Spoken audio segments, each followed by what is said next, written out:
Break के बाद एक बार फिर आप सभी का स्वागत है और चलिए अब बात करते हैं सियासत की।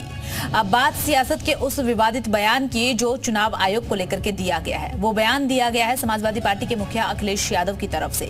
मिल्कीपुर में उपचुनाव के बाद अखिलेश यादव ऐसे भड़के कि चुनाव आयोग पर आपत्तिजनक बयान दे दिया और तो और पार्टी के सांसदों के साथ कफन लेकर पहुंच भी गए। जब जीते तो जश्न था, हर जगह टशन था। अब एग्जिट पोल से टेंशन, एसपी सुप्रीमो ने खाई कसम। इलेक्शन कमीशन पर अखिलेश चढ़ाएंगे कफन। चुनाव आयोग मर गया है, सफेद कपड़ा जो होता है वो हमें भेंट करना पड़ेगा।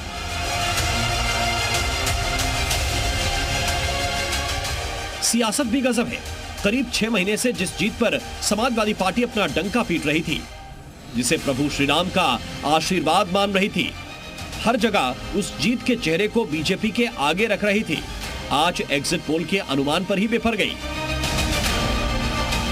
दिल्ली चुनाव के बाद यूपी की मिल्कीपुर सीट पर हुए उपचुनाव को लेकर लगभग सभी एग्जिट पोल ने बीजेपी की जीत का अनुमान लगाया, मगर अखिलेश यादव ने एग्जिट पोल को गलत बताया और तो और चुनाव आयोग पर बुरी तरह भड़क गए। कहा कि चुनाव आयोग मर गया है। ये एक बीजेपी का चुनाव लड़ने का तरीका है।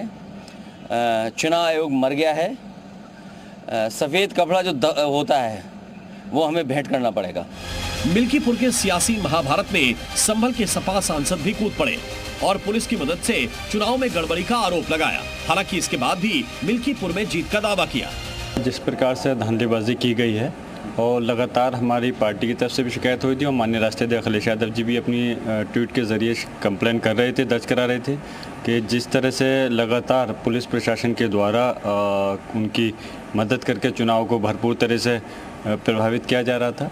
लेकिन उसके बावजूद भी हमें उम्मीद है पूरी तरह से कि फिर भी समाजवादी पार्टी वहाँ से परचम लहराएगी और फिर विधानसभा की सीट जीतेगी। एक और जहां मिल्कीपुर के एग्जिट पोल को लेकर सपा के मुखिया बीजेपी और चुनाव आयोग पर हमलावर हैं, तो दूसरी तरफ बीजेपी ने भी अखिलेश पर जोरदार पलटवार किया और चुनाव आयोग पर बयान के लिए माफी मांगने के साथ साथ राजनीतिक दोहरेपन का आरोप लगाया। इससे जघन्य कांड कुछ नहीं हो सकता है। This is almost like a torture on democracy. ये डेमोक्रेसी के हत्या के बराबर है। आज भारतीय जनता पार्टी ये डिमांड करती है कि बाकी भी ऑपोजिशन के पार्टी अपने मत को स्पष्ट करे और अखिलेश यादव जी और समाजवादी पार्टी इस कुकृत्य पर क्षमा याचना करे पार्लियामेंट में। तो 24 में क्यों नहीं बोले? लोकसभा के टाइम काहे नहीं बोले? ये देखो, ये गलत बात है। राजनीति में इस तरह से ये दोहरापन नहीं चलता है। इस बीच यूपी के डिप्टी सीएम ने भी एग्जिट पोल के नतीजों को लेकर अखिलेश के साथ राहुल को भी निशाने पर लिया और दिल्ली में बीजेपी की जीत के साथ 2027 में यूपी की होने वाली सियासी लड़ाई में भी बीजेपी की ही जीत का मैसेज दे दिया। सोशल साइट एक्स पर केशव प्रसाद ने लिखा कि लोकसभा में सीटें बढ़ी, मगर श्री राहुल गांधी और श्री अखिलेश यादव की राजनीतिक अपरिपक्वता जस की तस है। जनता बहुत समझदार है, तभी भारत का लोकतंत्र मजबूत है। विपक्ष को अपनी बात रखने का अधिकार है, लेकिन जब कोई विजन ही नहीं तो जनता क्यों साथ दे। हरियाणा महाराष्ट्र के बाद दिल्ली में भी भाजपा सरकार बनने जा रही है। परिवारवाद की राजनीति का कोई भविष्य नहीं।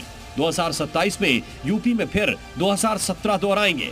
केशव प्रसाद ने भले ही मिल्कीपुर का नाम न लिया हो, लेकिन दिल्ली के बहाने 2027 वाली लड़ाई का शंखनाद जरूर कर दिया है। इस बीच मिल्कीपुर में जीत को लेकर बीजेपी पूरी तरह से आश्वस्त नजर आ रही है।